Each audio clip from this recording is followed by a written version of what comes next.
hookah-pro.com, your ultimate source for everything hookah. Find the latest tips and tricks, videos, reviews, contests, and more.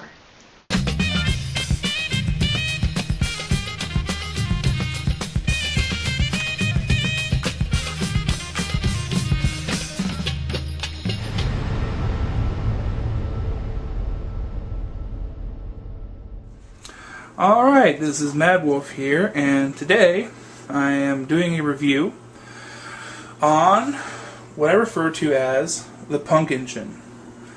The reason why I'm referring to the PuNk engine as opposed to the Steampunk Hookah is the fact that this is just the internal components. As you can see, everything's working.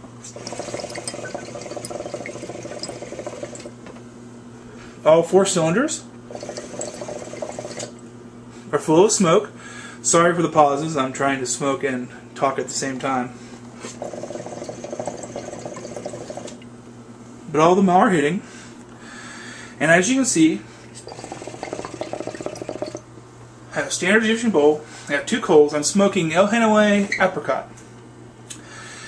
Now, there was a comment made this might restrict the pool. Well, the pool on this, the shafts, are at a 5/8 inch. Each one of these is a 1/4 inch. And they reconjoin, and that mess of paper cloth that I've got together right now, which will be cleaned up to look nice for the finished product, they actually have 1/2 inch of draw into that. So it actually doesn't restrict it any more than the 5/8 inch pool would anyway from that. The hoses are 5-inch gauge, and they have valves on them. Now the second hose is attached, but I've got an on-off valve right there that can actually disable the hose. So I'm only smoking 1 hose in the whole process. Both of them function.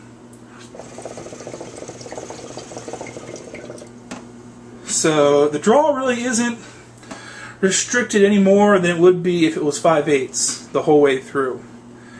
And that's because you've got basically 1 inch of pipe space going into this, only reduced by those joiners down to 1/2 inch, and 1/2 inch is actually a little bit larger than the 5/8 we got going on. So there's not really restricted draw. Now, as far as upsides to this design, one, it's incredibly cool looking. I mean, aside from my giant wad of paper towels, which is just there to keep the pipe from gluing itself to everything and everything else, it's actually pretty clean. The brass is pretty clean, the stainless is pretty clean all the way through. I will be adding a patina to this when it's done. And the PuNk engine will be sitting in a box. Now, pretty much my idea behind putting this in the box is going to be,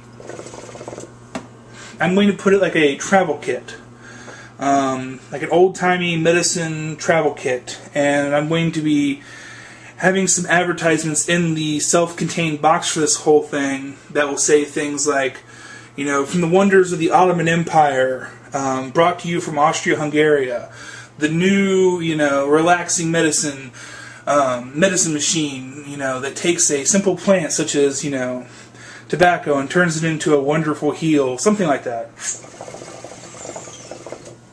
Something that would fit like that, I don't know, snake oil-esque, but most certainly Victorian kind of setup. Now, the way this design is, there's no place for a wing cover right now. But I plan on having an arm that will come up that will actually dangle a wing cover like a bell over the bowl. And to do that properly, I will probably have to increase the height of the bowl off of the main vase. But as you can see in there, that's a joiner, so it's not really going to be hard to do. It's just unscrewing and rescrewing. So, like I said, this is the actual working, functioning hookah.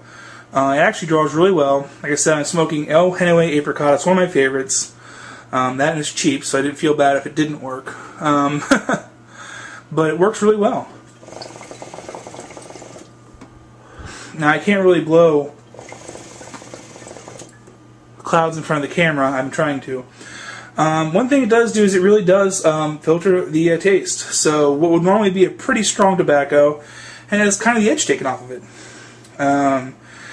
Actually, I think for the next bowl that I smoke, I'm going to try some Connell Khalil and run that through to see how the flavor changes. And it does actually filter it. It's incredibly smooth. So, and as you can see, like the density of smoke here versus the density of smoke here, I don't know if the camera shows it really well, but there is a little bit lighter smoke to this. It is a little bit more filtered.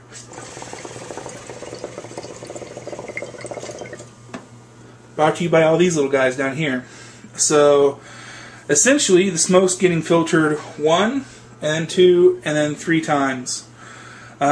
Each individual cylinder is only going to 1 line. So, even though there's 6 hookahs here, it's only getting filtered 3 times. So, I think if it was actually filtered 6 times, by the time you got to it, it wouldn't be any flavor left. So you can't overdo this. So I'm kind of glad I went with the design that I did. But there it is in all of its glory. As you can see, the hose is pretty simple. It's got a joiner down to it. A pretty long hose. Maybe 2.5 feet. I don't know if you can see all that. But yeah, this is the PuNk engine. It's PuNk engine version 1.2 right now after the modifications that I've made to it. It'll probably be PuNk engine 1.4 by the time I actually get it encased.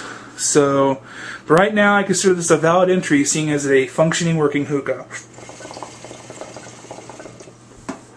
Oh, and as far as cleaning goes, all the jars unscrew relatively easy. You can brush the brass stems. Now, as far as these pipes go, the actual easiest way I found to do it is I've got this thing so well sealed right now that actually if you blow back into it, since it has no purge valve, which is one of the downsides to this design, or I have yet to add a purge valve, which I may or may not, depending. You can actually, if you fill this full of water, you can actually push water all the way back through, back to here. So it's actually an easy way to clean the hoses, because I tried it earlier, and with you have to do pretty easy, pretty intense blow, but you can still blow water from here all the way back through those. Assuming, of course, that all these are filled up to this one. This one's empty. But you can do it. So this is my entry for the homemade hookah contest as of right now. If the next generation of the Steampunk Hookah comes about, I will enter that, and I'll take this one down because it will be essentially the same. But as of right now, this is just the PuNk engine. This is the primary components for a functioning working hookah. That filters it 3 times. So instead of wasting more time doing more video, I'm going to go ahead and get out and enjoy smoking this. So thank you, hookahpro.com and hookah-shisha.com for this contest, and peace out, y'all.